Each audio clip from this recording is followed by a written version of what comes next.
Հայաստանի արտգործնախարարությունը որպես արտադրության փոխնախարար մարզում հաստատել է, որ ընտրությունների հետ կապված, առաջիկա ընտրությունների հետ կապված 20 հոգանոց այսպես խումբ են ուղարկելու Հայաստան, այսպես ասած իրենց հավանաբար Ռուսաստանի դեմ հիբրիդային պատերազմ մղելու համար։ Հայաստանի իշխանությունը սովորաբար սիրում է ասել, որ ինքնիշխան են եւ այլն։ Այս դեպքում սա ընտրությունների միջամտության չի առաջացնում, ինչու են այսպես փորձում մեր ընտրություններին միջամտել, ինչ հիբրիդային պատերազմի մասին է խոսքը եւ ինչի պետք է այսպես այդ խումբը 20 հոգանոց բանալի ծառայի։ Բնականաբար միջամտության մասին խոսք չկա, խոսքը աջակցության մասին է եւ այդ աջակցությունը տեխնիկական էքսպերտային աջակցություն է, իրավական աջակցություն է, այսինքն մենք իհարկե հաշվի առնելով մեր ԵՄ գործընկերների լավագույն փորձը, որովհետև իրենք տարբեր այդ հարցերի վերաբերյալ լավ ինստիտուցիոնալ փորձ ունենք, մենք պատրաստ ենք այդ փորձը իրենցից վերցնել, իրենք էլ պատրաստ են այդ փորձով կիսվել եւ այդտեղ որևէ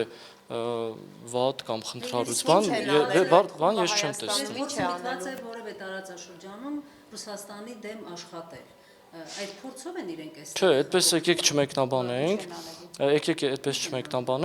տեսեք, օրինակ կոռուպցիայի ներողություն, կենտրոնական տրական հանձնաժողովը, հա, սահմանադրական լիազորություն եւ մանդատ ունի ընտրությունների ընթացքում իրականացնելու վերահսկողություն, որպեսզի ուրեմն ընտրությունների օրինականությունը ապահովի եւ դա տարբեր դրսեւորումներ կարող է ունենալ, հա, օրինակ օրենքին հակասող, չգիտեմ, քարոզչության ձևերի իրականացումը կամ օրենքի շրջանցման որոշակի նվիրատվությունների իրականացումը, որոնք արգելված են օրենքով։ Հիմա եթե մենք փորձագիտական աջակցություն ենք ստանում, որպեսզի մենք կարողանանք այդ ուրեմն դրսևորումների դեմ պայքարել, դա նաև մեր քաղաքացիների շահերից է բխում, որովհետև քաղաքացիների քվեն եւ իրենց մասնակցությունը արդեն ապահովված եւ երաշխավորված է լինելու։ Հիմա ասեմ ինչու նաեւ, որովհետև հիմա այնքան են զարգացել այդ տեխնոլոգիական ուրեմն գործիքները, միջոցները, որ հիմա կարելի է շատ ավելի այնպիսի միջոցներով, նման գործիքներով այդպիսի միջամտություններ անել եւ հակաիրավական ներողություն, հակաօրինական գործունեությամբ զբաղվել, որ նույնիսկ մենք ինքնես դա չնկատենք, բայց կան մարդիկ, ովքեր դրա փորձը գիտելիքը ունեն եւ պատրաստ են մեզ հետ կիսվել։ Խորհրդան օրինակ այս քաղաքական ուժին մի գրանցեք, որտեղ իրենք խոսում են հայ-ռուսական հարաբերությունների բարելավման մասին, ռազմավարական գործն, այսինքն բնականաբար ոչ, իրենք դրա ոչ իրավասություն ունեն եւ նույնիսկ եթե նման խորհուրդ լինի, այդ գրանցումները իրականացվում են օրենքին համապատասխան։ Եթե օրենքին համապատասխանում է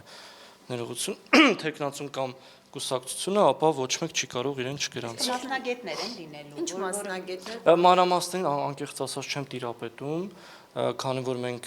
չենք առնչվել որպես նախարարություն այդ գործընթացին, կարծում եմ ներողություն կենտրոնական ընտրական հանձնաժողովի հետ առավելապես իրենք կաշխատեն։ Ասում են այդ նույն ուժերը, խումբը նաև Մոլդովայում է այսպես աշխատել եւ այնտեղ օրինակ շատ ընդդիմադիր ուժերի չգրանցեցին, այսպես դուք ուղիղ կապ չեք տեսնում այս երկու նմանատիպ նախաձեռնությունների։ Մոլդովայի դեպքում չեմ կարող ասել, դա իրենց իհարկե երկրի ներքին գործն է, բայց մի բան պետք է ասեմ նաև, որ մենք չպետք է խուսափենք եւ պետք է ուրախ լինենք, երբ որ կայացած, հա, ժողովրդավարական համակարգ ունեցող երկրները, Եվրոպական միությունը պատրաստ են մեզ աջակցել այդ ճանապարհին, որովհետև մենք էլ ենք գտնվում այդ ժողովրդավարական